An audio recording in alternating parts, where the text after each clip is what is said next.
Whoa, all right, Mike here, I'm back. I'm gonna show you a couple tips real quick. Sorry about the wind. We're inside, we're wrapping up electrical on the Raise the Roof project / Build Back Better. So I know that there's always, there's a lot of, I don't want to call it controversy, but there's a lot of is spray foam better, fiberglass insulation, cellulose, that sort of thing. And I'm going to give you my 2 cents on the years that I've been involved in the trades. Everything has its spot in industry. On a project like this, let me just kind of show you our project. So it's not a traditional home, but it's basically wall studs, OSB. And in this particular situation, I prefer,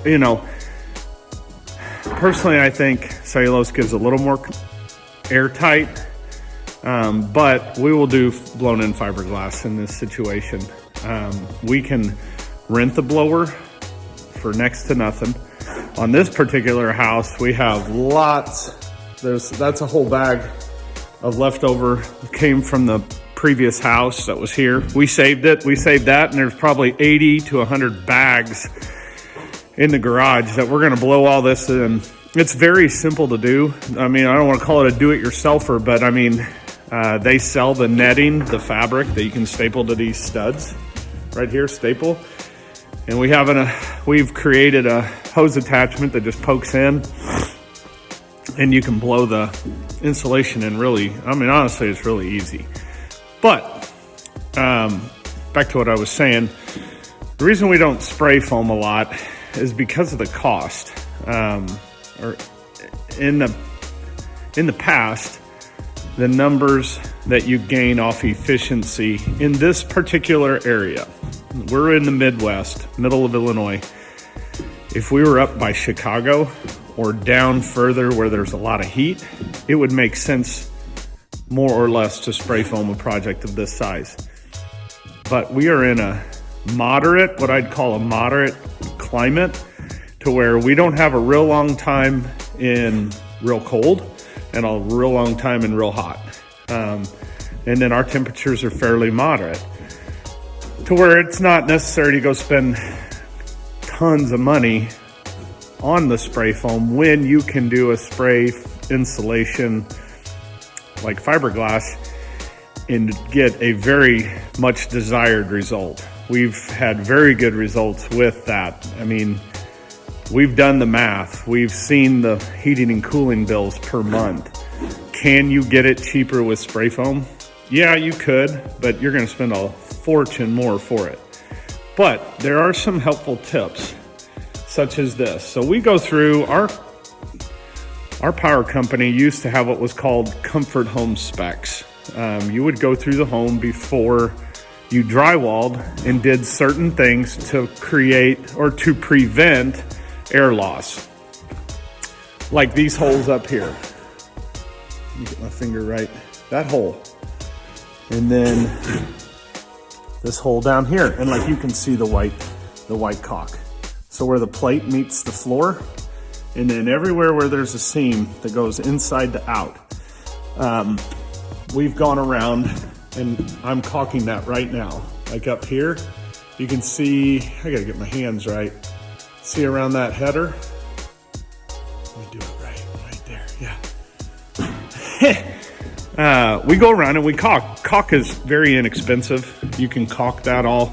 Seal it so there's no air inside to out, outside to in. Not that this creates a completely airtight home, which I don't think an airtight home at that level is necessarily a good thing. We've heard bad things on that side too. Everything in moderation a little bit there, in my personal opinion. Again, everybody has their opinion on this kind of stuff, and I'm not looking to ruffle feathers on this. We've done the math. We've got years of experience seeing what way in this area produces the desired result. And this is what we've found works very good. I'll set you up on a video here. You can just see what I do with this. I mean, again, I have a case of caulk. You know, very inexpensive. Case of white silicone. That way you can make sure and see. Clear isn't going to work real great because you're not going to be able to see. I mean, you may have a spot done, but it's going to be clear and you won't be able to really tell it. So I mean, it doesn't normally work great. Then I have some cans of foam that will go around the windows. And yeah, I mean, this is just one tip for somebody building the home, doing an addition, that it's not something where you have to step on toes and be like, hey, I mean, you can just do it. Our insulator that has done work in this area, they would do this, but we've gotten to a point now to where we just insulate all this stuff ourselves now. It's very easy to do for us, so we just do it, and then we know it's done the way we want it, and then we move on. So I'll put you on a time lapse. Either way, I'll show you what we do here with a video of sweeping. I mean, like here, you know, you can see on the floor. So you can see here on the floor how we've swept everything for the most part. I mean, I blew everything out, swept it. Obviously, I got the corner there cleaned out, and then we just caulk it and we run our finger over it. Real easy. Close it up. This penetration here, we will close up. I mean, all of this stuff, there's a crawl space underneath this part here. So obviously there's some air, a little bit that I could feel in the crawl that we're trying to keep this closed. But like those will all be closed up. And then this is before. I mean, you can see there's just like there's a wane on the edge of the board. All of this stuff here. We'll caulk that. I mean, this is the corner of the board, but like this, there's just a little gap there, a little imperfection. Yeah, we just close all that up. Same as up top. We'll spray foam that. Very quick and easy. So that's what we're doing over the next couple days here, is we're going to be insulating. All the wiring's more or less buttoned up. We've got all the wires from the existing part when we disconnected the house. That's all ran down and connected now. Fireplace goes in tomorrow. Stone, well, I think on the video you've seen the stonework's done on the front part here. Columns.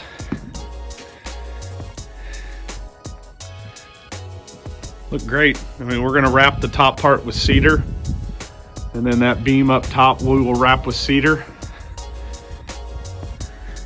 and start getting this closed up.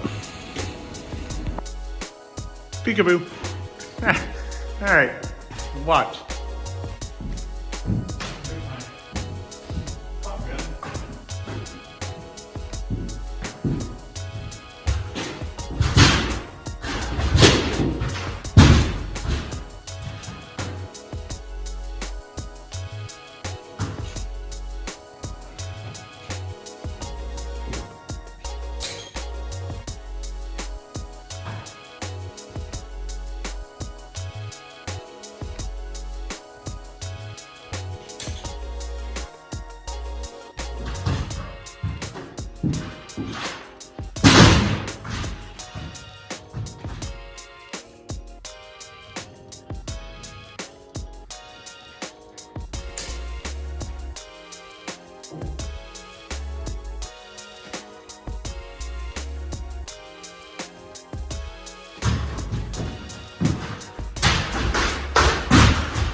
get to real quick.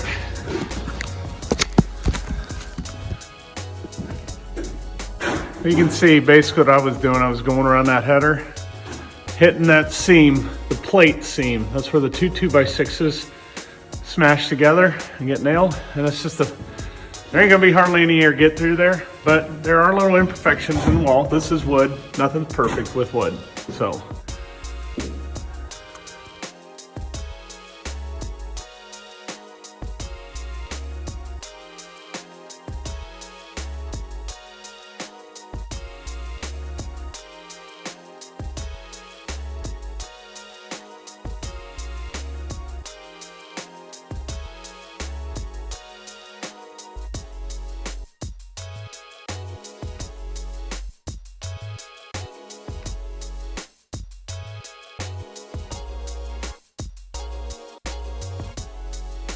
All right, Mike again here.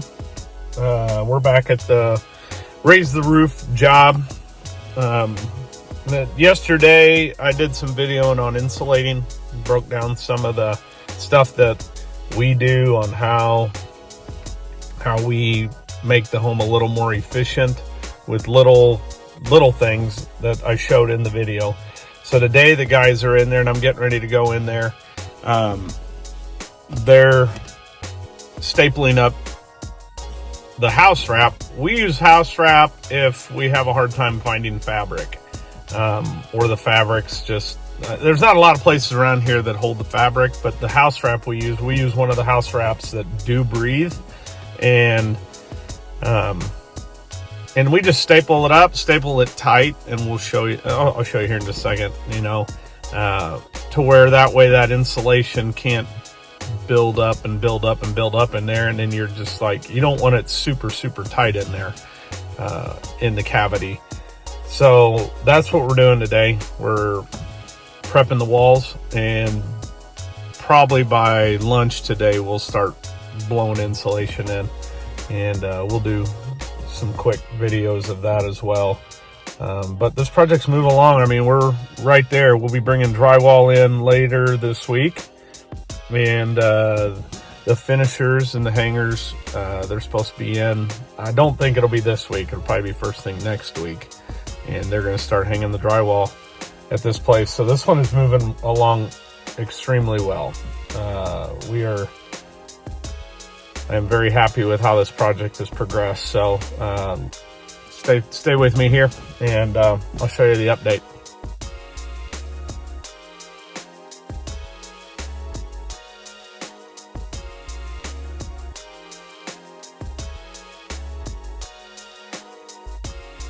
All right, messy job, but we're getting it. You can see as it's filling up.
All right. So I didn't get much video of while we were blowing the insulation. It was a mess. This was, I don't want to call it recycled because the cellulose is recycled, but a lot of this blown in that we blew into the wall came from the old house that we tore down. It was still good, so we just bagged it up, but it was very loose. We were having issues with the blower blowing it too fast. It was quite the mess. I mean, but we got it. We got all the rake wall, these walls, We ended up batting that one just because there was some old roof behind there. And we got this all blown. Sorry, this stuff really flares up my allergies, and I was wearing a mask. So just wanted you to get an idea of what we were doing with insulation here. Now technically this room is ready to start drywalling. Obviously I got one piece to put in there, but the plumber was finishing that yesterday when I was doing all that. So this is what it looks like. Now, like I said, a lot of times people use fabric instead of the house wrap. We use it both ways. We've not had any issues with using house wrap. The house wrap's a lot easier to obtain around here. So, yeah. Anyways, that's it. On to drywall. Start getting a video of drywall. And coming soon in the next video or two is gonna be, we're gonna be starting the next project. We're gonna have videos on the phases beginning. We got a house getting ready to start and a barn. So stay tuned, lots of projects coming through. Bye.